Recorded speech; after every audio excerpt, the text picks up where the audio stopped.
Thank you guys for tuning in. Today we're going to make a Jamaican dish. We're going to make Jamaican cabbage, rice and peas, macaroni and cheese, and jerk short beef ribs. Let's get started. Now, one thing I've noticed about Jamaican cabbage, they don't seem to use the dark green outer layer, just the insides. But today we're going to use the whole cabbage. I don't have anything to waste. Also, when cutting these cabbages, you want to make sure you're cutting at an angle and cutting pretty thin. And once you're done cutting your cabbage, make sure you give them a good rinse. Now to the cabbage, we're going to add yellow, red, and green bell peppers. So you just want to go ahead and get these thinly sliced as well.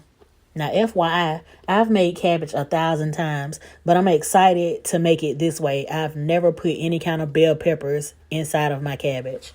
Also, I noticed I was supposed to add some carrots to it, but I'm out of carrots this time, maybe next time. So moving along, now I'm prepping my cheese for the macaroni.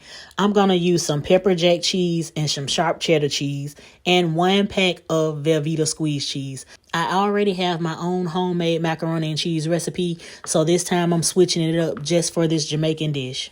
But what I did notice about Jamaican macaroni and cheese is pretty bland. They don't add a lot of flavor to it. But just to sum it up, I added heavy whipping cream, whole milk, sour cream, salt, pepper, and seasoning to this mix.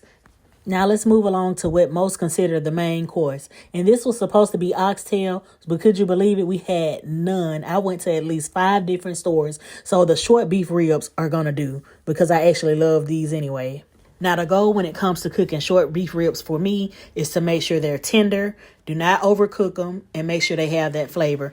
So one of the key flavors for the Jamaicans, of course, is jerk seasoning. So I have a jerk marinade that I'm going to place on here.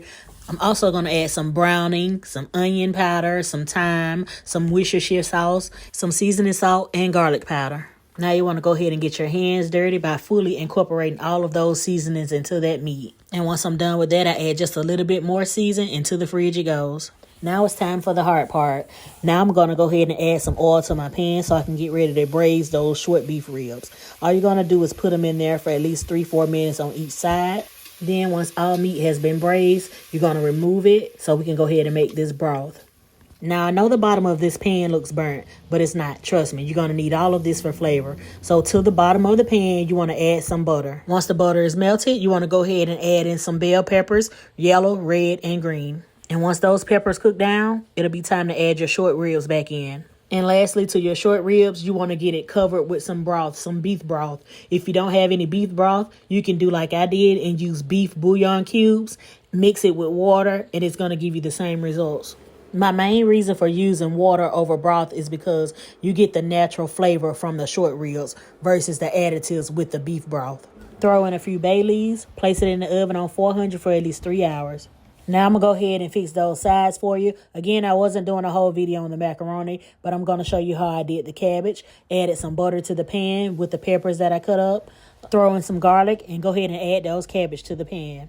After steaming for a few minutes, now I want to go ahead and add the seasoning. I added salt, pepper, onion powder, garlic powder, some chicken seasoning, and a splash of sugar. And lastly, we're going to start on the rice and peas. I decided to use Basmati rice, but going forward, I'm going to try the parboiled rice. And that's only because I feel like Basmati rice is fine versus the parboiled give me a more fluffier texture. So you want to go ahead and rinse your rice. I'm going to use 2 cups, and you want to rinse it until that water turns clear. Once it looks like this, you're done. On to the next. Now you want to move on to your peas. I'm going to use dark kidney beans in the can.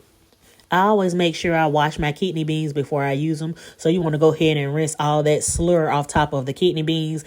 Add them to the pot. Place them on the stove so they can begin to boil. Once they're boiling good, you want to go ahead and add in 1 can of coconut milk. I forgot to mention I did add some seasonings to the beans before I added the coconut milk. Now it's time to add in your rice. You can go ahead and pour your rice into the boiled mixture. I gave it a light stir and I placed it on medium heat because you want this to steam. I just wanted to give you guys a quick glance of how the macaroni looked.